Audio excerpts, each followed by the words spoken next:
संजीव झा, कौन जिम्मेदार अगर आज मेरी ये यमुना का ये हाल है तो?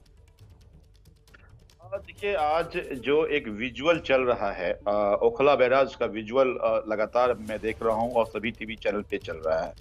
ये ओखला बैराज यूपी इरिगेशन के पास है और हमारी दिल्ली सरकार लगातार यूपी गवर्नमेंट को लिखती रही कि यहाँ का जो इंडस्ट्रियल वेस्टेज है उसको ट्रीट किया जाए। इसमें नजफगढ़ ड्रेन के जरिए हरियाणा से इंडस्ट्रियल वेस्टेज आ रहे हैं और शहादरा ड्रेन के जरिए यूपी से इंडस्ट्रियल वेस्टेज आ रहे हैं और दोनों वेस्टेज बहुत खतरनाक है। जिस तरह से डिटर्जेंट होता है उस तरह का है और चूंकि वो बहुत फ्लो से नीचे गिरता है तो फिर उसमें झाग भी निकलता है। तो लगातार चिट्ठी इस बात को लेकर हम इस बाबत लिखते रहे, लेकिन उसका कोई सुनवाई नहीं हुई। अच्छा है कि आज आपने इसको एजेंडा बनाया और मुझे पूरा विश्वास है कि कम से कम अभी जाग करके यहाँ जो जिस तरह का खतरनाक एक विषैला पानी बन रहा है उस पर यूपी गवर्नमेंट का ध्यान जाए और इसको ट्रीट किया जाए ताकि यमुना भी साफ हो और लोगों को ये विषैला पानी में जाने से कोई किस तरह की खतरा ना हो।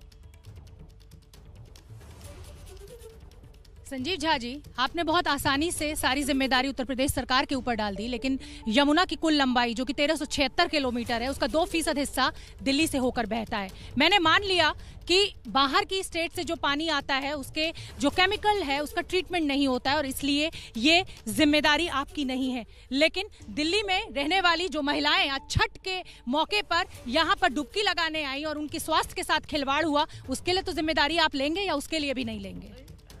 इसी के बारे में चर्चा करके आपको बता रहा हूं कि देखिए, जहां पे आप डुबकी का विजुअल चल रहा है ये ओखला बैराज के पास है और ये ओखला बैराज जो है वो यूपी गवर्नमेंट के पास है, यूपी इरिगेशन के पास है।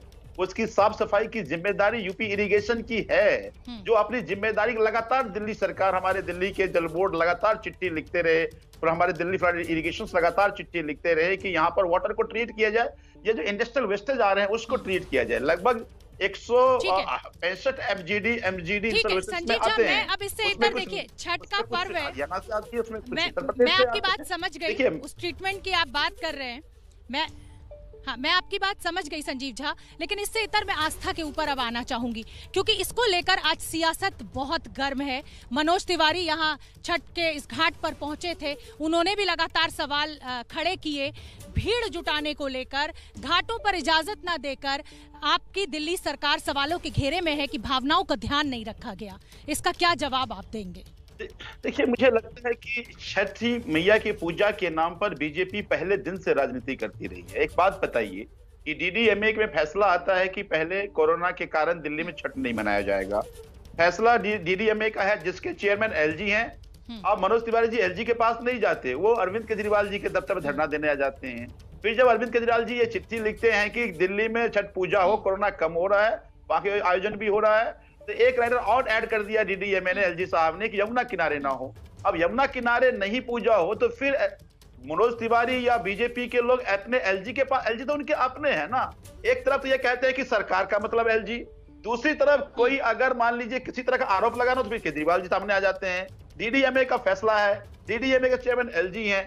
एक चिट्ठी बता दीजिए किसी बीजेपी के नेता ने लिखा हो, मनोज तिवारी जी ने लिखा हो, एक मीटिंग बता दीजिए ना लिखा हो। मैंने लिखा है एलजी साहब को, मैंने कहा कि यमुना किनारे पूजा इसलिए होनी चाहिए कि यमुना किनारे कभी छठ मैया की पूजा में कोई गंदगी नहीं होती, साफ सफाई होती है। आप यकीन मानिए कि आज अगर ये पूजा हुआ होता तो हर बार यमुना की सफाई के लिए हरियाणा से पानी छोड़ा जाता है। ये पानी छोड़ा गया, 15 दिन पहले पानी छोड़ा जाता है, अगर छोड़ा गया होता तो ओखला बैराज में भी आपको ये झाग नहीं दिखता। तो अगर ये पूजा होता तो यमुना की सफाई होती, लेकिन इन्होंने पूजा नहीं होने दिया। उसके परिणाम ये है कि गंदगी सारा ठीकरा आप पड़ोस के राज्यों पर फोड़ दीजिए, लेकिन जब पीने का संकट पैदा होगा तब क्या करिएगा? दिल्ली वासियों के लिए पीने का संकट खड़ा हो जाएगा, पीने के पानी का।